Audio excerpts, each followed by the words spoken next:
I reconnected with a childhood friend of mine a couple of weeks ago. Smart guy. He's got a brain the size of an F-150 pickup truck, which is significant because I live in the province of Alberta, where not only is the F-150 a unit of legal measurement, but there's also a bill before our legislature to have it named our provincial flower. So we've got that going for us. Anyway, while we were reminiscing, my friend mentioned an incident that stood out for him from our school days. Something involving an unruly student and a fire escape and a tray of lemon jello and the class hamster. And when I said that I thought he was remembering two separate events, he said I was probably right and that he was conflating the two things. Well, this is a huge win for me because it took me like 50 years to get one over on old F-150 brain. But it got me to thinking about our exchange, and I realized that I don't know that I've ever used the word conflating before. I don't think that word has ever crossed my lips.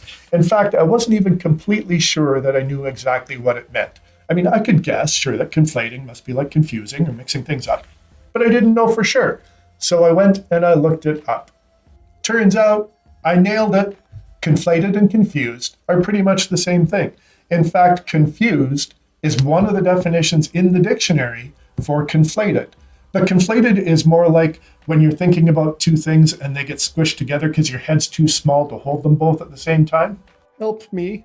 So now I have this brand new shiny word, and I can hardly wait to take it out for a spin, because that's what we do when we learn a new word. We want to start using it. But newer is not always better.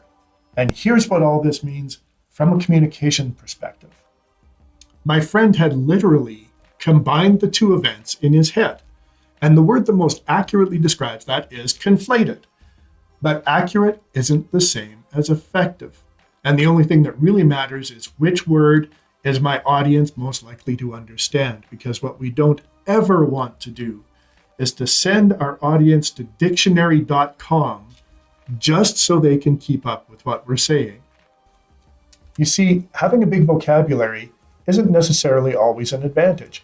What is always an advantage is reducing the barriers to understanding by using the language of our audience. If they say confused, we should say confused. If they say conflated, we say conflated. But what if I don't know my audience? What if I've never engaged with them before? Then throwing a fancy new word into the mix might just create a new barrier to understanding.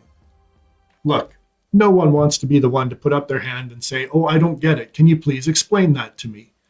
As a rule, plain language is always our best bet because it doesn't leave anybody out. Before I knew about conflated, I would have just said that my buddy got the two events confused or that he'd maybe mixed them up, and he would have totally understood what I was saying. Now I have to think about which of those two words am I going to use? Confused or conflated or confused? Which way am I going to go? What happens if I get it wrong? What's the penalty for inappropriate use of a transitive verb? What is a transitive verb? I don't know. Plus, look at this. Here's conflate. Here's confuse. They're right next to each other in the dictionary. Oh, and what's this up here? Confound. What's it mean? Conflate or confuse. That's just overkill. Whoever out there is writing the dictionary, you're blowing it. And the dictionary is really part of our problem. All these words aren't necessarily to my advantage when it comes to communication. Expanding my vocabulary hasn't made me a better communicator. It's just made me more confused. Or maybe conflated. You totally didn't see that one coming, did you? If you have a question about communication, or a suggestion for a topic you'd like us to cover, or a comment about our show, drop us a note. We'd love to hear from you. Don't forget to check out some of our awesome online courses. They're a fun and affordable and convenient way for you to up your communications game. And if you need help with communications, reach out to us. That's what we're here for.